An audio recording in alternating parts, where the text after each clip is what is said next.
ঈসা আলাইহিস সালাতু ওয়াস সালাম এর মুজিজা সম্পর্কে আলোচনা করব। আল্লাহ তাআলা উনাকে যে সমস্ত মুজিজা দিয়েছেন সেই সমস্ত মুজিজাগুলা আজকে আপনাদের নিকট আলোচনা করব। বিশেষ করে হযরত ঈসা আলাইহিস সালাতু ওয়াস সালাম যে জামানা যে সময়ে তিনি এই জমিনে আগমন করেছেন ওই সময় চিকিৎসা বিজ্ঞানের সবচেয়ে বেশি উৎকর্ষ একটা সময় ছিল, যার কারণে আল্লাহ তাআলা হযরত ঈসা আলাইহিস সালাতু ওয়াস সালামকে সেই রকমের মুজিজা দিয়ে আল্লাহ তাআলা উনাকে এই জমিনের মধ্যে প্রেরণ করেছেন। হযরত ঈসা আলাইহিস সালাতু ওয়াস সালাম উনাকে উনার জামানার উম্মতের জন্য যে মুজিজা দিয়েছেন এমনিভাবে ইতিপূর্বে যেমন হযরত মূসা আলাইহিস সালাতু ওয়াস সালামকে আল্লাহ তাআলা যে মুজিজা দিয়েছেন সেটা হচ্ছে উনাকে আল্লাহ তাআলা লাঠি দিয়েছেন, যে লাঠির দ্বারা তিনি অনেক কাজ আল্লাহ তাআলার হুকুমে ইশারা অনেক কাজ হয়ে যেত। কেননা ওই সময় জাদুকরদের প্রভাব ছিল বেশি, জাদুকররা এত বেশি পরিমাণ প্রভাব বিস্তার করেছে সাধারণ মানুষের সকলে মানে ওই জাদুকরদের কথা তাদের আচার ব্যবহার এগুলো সব কিছু বিশ্বাস করত, যার কারণে ওই সময়ে আল্লাহ তাআলা মূসা আলাইহিস সালাতু ওয়াস সালামকে ওই রকমের মুজিজা দিয়ে ওই সময় পাঠাইছে। ঈসা আলাইহিস সালামকেও ঠিক তিনার জমানার লোকেরা চিকিৎসা বিজ্ঞানে বেশি পারদর্শী ছিল বিদায় আল্লাহ তাআলার এই নবীর মাধ্যমে তার বড়ত্ব এবং শ্রেষ্ঠত্ব এবং তাকে যে মুজিজা দিয়েছেন সেটার দ্বারা ওই সময় ওই নবীর মানে হযরত ঈসা আলাইহিস সালামের মর্যাদা ফুটে উঠেছে।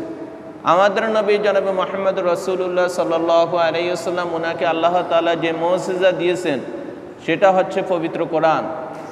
কেননা ওই সময়ের আরববাসীরা কবিতা সাহিত্য ফাসাহাত বালাগাত এই সমস্ত বিষয়ে বেশি তারা পারদর্শী ছিল, মানে তারা কবিতা লেখার মধ্যে এত বেশি পাণ্ডিত্য অর্জন করেছে, কাব্য লেখার মধ্যে সাহিত্য লেখার মধ্যে এত বেশি পাণ্ডিত্য অর্জন করেছে, মানে এদের ওই সময় আরবি ভাষার এত বেশি ভাষাগত দিক থেকে এত বেশি পাণ্ডিত্য অর্জন করেছে, যার কারণে আল্লাহ তাআলা আল্লাহ রাসূলের প্রতি এমন এক কোরআন নাজিল করেছেন যে কোরআন মানে ভাষাগতভাবে এত অলঙ্কারপূর্ণ আর কোনো এরকমের ভাষা এরকমের কিতাব নাই, যার কারণে ওই সময়ের মুজিজার জন্য এই কিতাবে মানে এই কোরআনে যথেষ্ট ছিল। তাহলে হযরত ঈসা আলাইহিস সালাতু ওয়াস সালামকে আল্লাহ তাআলা 5টা মুজিজা দিয়েছেন। উনাকে আল্লাহ তাআলা 5টা মুজিজা দিয়েছেন। এক নম্বরে উনাকে আল্লাহ তাআলা যে মুজিজা দিয়েছেন সেটা হচ্ছে তিনি নিজের হাতে এইভাবে মাটি দ্বারা কাদা মাটি দ্বারা ফাঁকি তৈরি করত, আর ওই ফাঁকি সেটা আবার তা আল্লাহ তাআলার হুকুমে জীবিত হয়ে উড়ে চলে যেত। 2 নম্বর আল্লাহ তাআলা উনাকে যে মুজিজা দিয়েছেন সে মুজিজা হচ্ছে উনি কোনো জন্মন্ধ ব্যক্তির চোখের মধ্যে যখন হাত বুলাই দিত সাথে সাথে তিনি দৃষ্টিশক্তি ফিরে পাইতেন। 3 নম্বর হচ্ছে কোনো শ্বেত কুষ্ঠী রোগী যদি উনার গায়ের মধ্যে যদি তিনি স্পর্শ করতেন মুছে দিতেন সাথে সাথে তার ওই রোগ ভালো হয়ে যেত। 4 নম্বর হচ্ছে তিনি মৃত ব্যক্তিকে এভাবে আল্লাহ তাআলার হুকুমে জীবিত করতেন। 5 নম্বর হচ্ছে মানুষে তার যা কিছু সে খায় বা জমা করে রাখে এগুলার খবর তিনি তাদেরকে দিতে পারতেন যে তুমি আজকে এই জিনিস খেয়ে আসছো বা ঘরের মধ্যে এই খাবার সংরক্ষিত করে রাখছো। এই সমস্ত খবরগুলো এই 5টা মুজিজা আল্লাহ তাআলা হযরত ঈসা আলাইহিস সালাতু ওয়াস সালামকে দান করেছেন। এই 5টা সম্পর্কে ইনশাআল্লাহ আজকে আমরা আলোচনা করব কোরআন থেকে। আল্লাহ তাআলা বলতেছেন ওয়া রাসূলান ইলা বনি ইসরাঈল, আর আমি তাকে রাসূল করব বনি ইসরাইলের। যখন হযরত ঈসা আলাইহিস সালাতু ওয়াস সালাম শৈশবে ছিলেন তখনই আল্লাহ তাআলা ঘোষণা দিয়েছেন যে আমি হযরত ঈসা আলাইহিস সালাতু ওয়াস সালামকে বনি ইসরাইলের রাসূল বানাইব।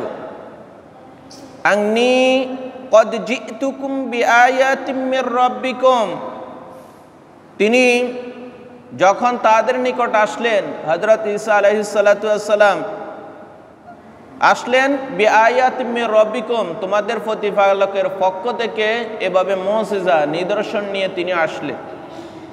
হযরত ঈসা আলাইহিস সালাতু ওয়াস সালাম যখন এই মুজিজা নিদর্শন নিয়ে যখন তার কওমের নিকট তথা বনি ইসরাইলের নিকট আসলেন, আসার পর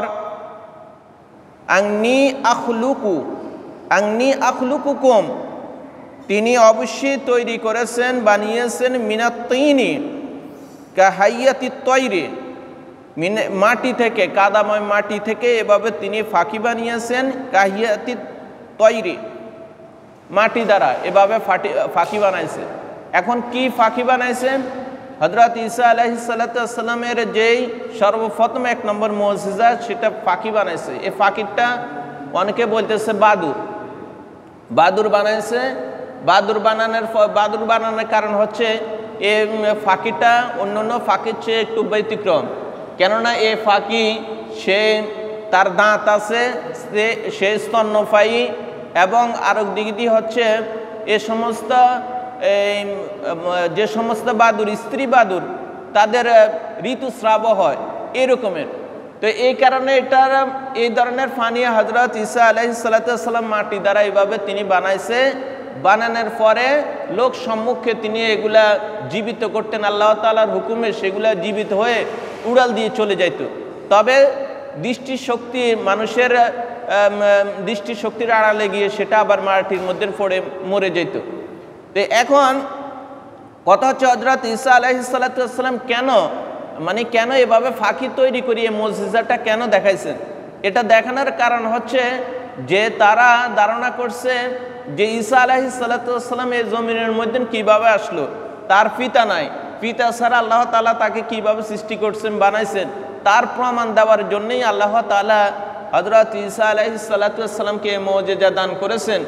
এই যে আল্লাহ পিতা ছাড়াও এবং পিতা মাতা উভয় ছাড়াই যিনি এভাবে সন্তান দিতে পারেন, তিনি তার বন্দার মাধ্যমে কিভাবে একটা মাটি থেকে, কাদা মাটি থেকে ফাঁকি বানাইছে।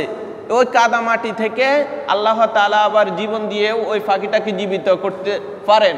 এই জিনিসটা বোঝানোর জন্যই আল্লাহ তাআলা হযরত ঈসা আলাইহিস সালাতু ওয়াস সালামকে এই মুজিজা দিয়েছেন।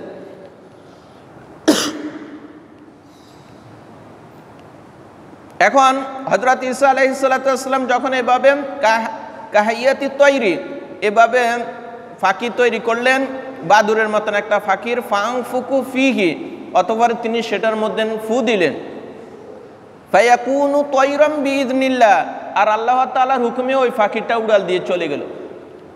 এখন হযরত ঈসা আলাইহিস সালাতু ওয়াস সালামের মা, উনি যখন গর্ভবতী হয়েছেন, সেটা কিভাবে হয়েছেন? তিনি হযরত জিবরাইল আলাইহিস সালাতু ওয়াস সালাম তার নিকট আসি, তার জামার আস্তিনের মধ্যে একটা ফু দিয়েছেন। ফু দেওয়ার সাথে সাথে তিনি গর্ভবতী হয়ে গেছেন। এই হযরত জিবরাইল আলাইহিস সালাতু ওয়াস সালামের ফু দ্বারা মারিয়াম আলাইহিস সালাতু ওয়াস সালাম গর্ভবতী হয়ে গেছে। আল্লাহ তাআলা ওই সময়ের মানুষদেরকে বোঝানোর জন্য এটা করলেন যে হযরত ঈসা আলাইহিস সালাতু ওয়াস সালাম ঠিক অনুরূপভাবে একটা কাদা দ্বারা ফাঁকি তৈরি করে সেটার মধ্যে ফু দেওয়ার জন্য আল্লাহ তাআলার হুকুমে, আল্লাহ তাআলার ইচ্ছা সেটা জীবিত হয়ে গেছে। এই জন্য আল্লাহ তাআলা বলতেছেন যে ফাআনফুকু ফীহি, অতঃপর যখন সেই ফু দিল ওই ফাঁকির মধ্যে, যেটা কাদা দ্বারা, মাটি দ্বারা তৈরি করছে, সেটার মধ্যে যখন ফু দিছে, ফায়াকুনু তয়রাম বিইذনিল্লাহ, আর আল্লাহ তাআলার হুকুমে, আল্লাহ তাআলার ইশারায় সেটা জীবিত হয়ে এভাবে উড়াল দিয়ে চলে গেল। তবে এই ফাঁকিটা উড়াল দিয়ে চলে যাওয়ার পরে এরা দীর্ঘস্থায়ীভাবে জীবিত থাকে না, দৃষ্টিশক্তির আড়াল হইলে সেটা মাটিতে পড়ে মারা যাইত। এখনও অনেকে আমাদের সমাজের মধ্যে এটা কথিত আছে যে বাদুর মানুষের তৈরি করছে, যার কারণে বাদুরের পায়খানার রাস্তা নাই, মুখ দিয়ে খায়, মুখ দিয়ে পায়খানা করে। এটা একটা ভুয়া ধারণা, এটা ভুল ধারণা। কারণ আল্লাহ তাআলা বাদুরকে সৃষ্টিগতভাবে এটার ভিতরে রহস্য রয়েছে বিধায় এইভাবে তৈরি করছেন। হযরত ঈসা আলাইহিস সালাতু ওয়াস সালাম যে বাদুর তৈরি করেছেন, সে বাদুর ওই সময় মারা গেছে। এগুলা শুধু মানুষকে দেখানোর জন্য যে আল্লাহ তাআলার হুকুমে এইভাবে মাটি থেকেও আল্লাহর ইচ্ছায় এভাবে মাটি থেকেও জীবিত পাখি এভাবে পরিণত হইতে পারে। আল্লাহ তাআলা এটা বোঝানোর জন্য এই মুজিজাটা হযরত ঈসা আলাইহিস সালামকে দান করছেন। মূলত ওই সময় থেকে বাদর না, বাদর আরো আগে থেকে আল্লাহ তাআলা সৃষ্টি করে রাখছে। এরপরে আল্লাহ তাআলা দ্বিতীয় যে মুজিজাটা হযরত ঈসা আলাইহিস সালামকে দান করছেন সেটা হচ্ছে ওয়া উবরিউল আকমাহা, জন্মঅন্ধ। এমনিতে যদি কেউ কোনো কারণে দৃষ্টি শক্তি কম, চোখে কম দেখে, অথবা চোখের অন্য কোনো রোগ থাকে, অথবা বিভিন্ন রকমের যদি চোখের রোগে আক্রান্ত হয়, তাহলে চিকিৎসার মাধ্যমে সেটা সুস্থ করার বা অপারেশনের মাধ্যমে সুস্থ করার সুযোগ আছে। কিন্তু যারা জন্ম থেকে যারা অন্ধ হয়ে দুনিয়ার মধ্যে আগমন করে, এরা চিকিৎসা করিয়ে এদের দৃষ্টিশক্তি ফিরাই দেওয়া সম্ভব না। এই ধরনের ব্যক্তিদেরকে হযরত ঈসা আলাইহিস সালাম তাদের চোখে হাত বুলাই দিতেন, সাথে সাথে তাদের দৃষ্টিশক্তি আল্লাহ তাআলার হুকুমে ফিরে আসতো। আল্লাহু আকবার। এই মুজিজাটা দান করছে। এটা যখন দান করছে, এটা তো মানুষের দেখে আশ্চর্য হয়ে গেছে, কিরে এভাবে জন্ম অন্ধ ব্যক্তি এভাবে দৃষ্টিশক্তি ফিরে পায়, এটা তো খুবই আশ্চর্যের বিষয়। এগুলা এই সমস্ত মুজিজা তখন ওই সমস্ত চিকিৎসা বিজ্ঞানী যারা ছিল তারা এগুলা দেখে খুবই আশ্চর্য বোধ করত। আল্লাহ তাআলা হযরত ঈসা আলাইহিস সালামকে ওই ধরনের ক্ষমতা, ওই ধরনের মুজিজা দিয়েছেন। 3 নম্বরে যে মুজিজা দিয়েছেন ওয়াল আবসার, শ্বেত কুষ্ঠি রোগী এ সমস্ত ব্যক্তিদেরকে যখন ঈসা আলাইহিস সালাম এভাবে তাদের গায়ের মধ্যে হাত দিতেন, সাথে সাথে তারা সুস্থ হয়ে যেত, তাদের রোগ ভালো হয়ে যেত। এইভাবে অনেকে বলতেছেন প্রায় অনেক ডেলি অসংখ্য মানুষ হযরত ঈসা আলাইহিস সালামের কাছে স্বর্ণপন্ন হইতো এবং তারা এভাবে চিকিৎসা নিয়ে সুস্থ হইতেন। তাহলে এভাবে হযরত ঈসা আলাইহিস সালামকে আল্লাহ তাআলা এই মুজিজাগুলা দিয়ে তিনি ওই সময় আল্লাহ তাআলা উনাকে এইভাবে সম্মানিত করছেন। 4 নম্বর যে মুজিজা সেটা হচ্ছে ওয়া উহিয়াল মাউতা বিইذনিল্লাহ, তিনি জীবিতকে আল্লাহ তাআলার ইচ্ছা, মৃত ব্যক্তিকে আল্লাহ তাআলার ইচ্ছা এভাবে জীবিত করতেন। ওয়া উহিয়াল মাউতা বিইذনিল্লাহ, যারা মৃত হয়ে গেছে এ সমস্ত ব্যক্তিদেরকে আল্লাহ তাআলার ইচ্ছায় তিনি জীবিত করছেন। তাফসিরে মাযহারির মধ্যে বলা হয়েছে প্রায় 60 জন ব্যক্তিকে হযরত ঈসা আলাইহিস সালাম জীবিত করছে। এর মধ্যে একজন ছিল আয়াজ, একজনের নাম ছিল আজর নামে এক ব্যক্তি ছিল। এই ব্যক্তি ছিল হযরত ঈসা আলাইহিস সালামের ছোটবেলার বন্ধু। সে মারা গেছে।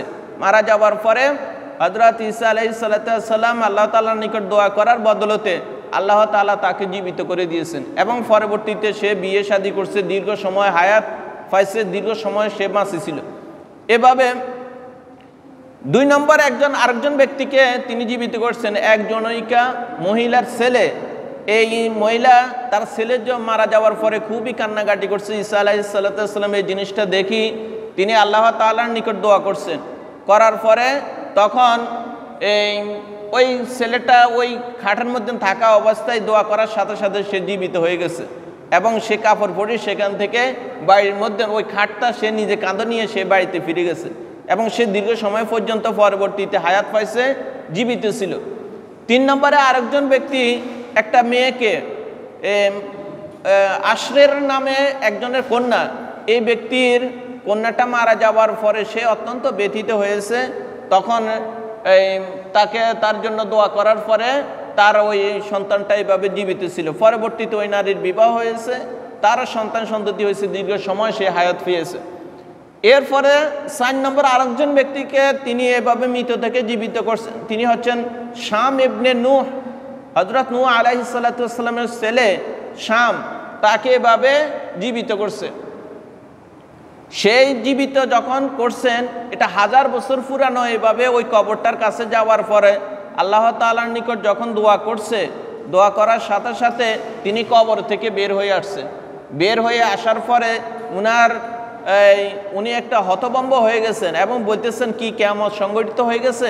বলতেছেন না, আল্লাহ তাআলার হুকুমে আমি তোমাকে জীবিত করছি। ওই সময় মানুষ মারা গেলে মানুষের দাড়ি চুল এগুলো কোনো কিছু থাকতো না, কাঁচা থাকতো। কিন্তু যখন শাম ইবনে নূ তার যখন সে কবর থেকে বের হয়েছে তখন তার এইভাবে দাড়ি চুল সবগুলা ফাঁকি গেছে। তখন বলতেছে তোমার এই দাড়ি চুল কেন ফাঁকি গেল? তখন বলছে যে আমি এত বেশি ভয় আতঙ্কে আমার ভিতরে কাজ করছে, আমি লক্ষ্য করলাম যে এই যেভাবে আমাকে কবর থেকে বের হয়েছে আমি মনে করছি যে কিয়ামত মনে হয় সংগঠিত হয়ে গেছে, এই ভয়ে আমার চুলগুলা ফাঁকি গেছে। এখন হযরত ঈসা আলাইহিস সালাম তাকে বলছে যে তুমি কি এই দুনিয়ার মধ্যে এখন জীবিত থাকতে চাও নাকি আবার এভাবে কবরে ফিরে যেতে চাও? তখন সে বলছে না, আমি কবরে ফিরে যেতে চাই। তারপরে তার আবার এই জীবিত থাকার কিছুক্ষণ পরে তার আবার মৃত্যু হয়েছে, সে আবার তাকে কবরস্থ করা হয়েছে।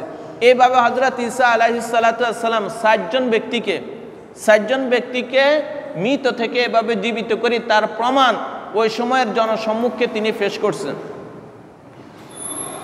তারপরে 5 নম্বর এবারে যে মুজিজা আল্লাহ তাআলা তিনাকে দিয়েছেন সেটা হচ্ছে ওয়া উনাব্বিউকুম বিমা তাকুলুনা, যে তারা যা কিছু ভক্ষণ করে খেয়ে আসতো ওগুলার ব্যাপারে হযরত ঈসা আলাইহিস সালাম বলে দিত যে আজকে তোমরা এই জিনিসগুলা খেয়ে আসছো,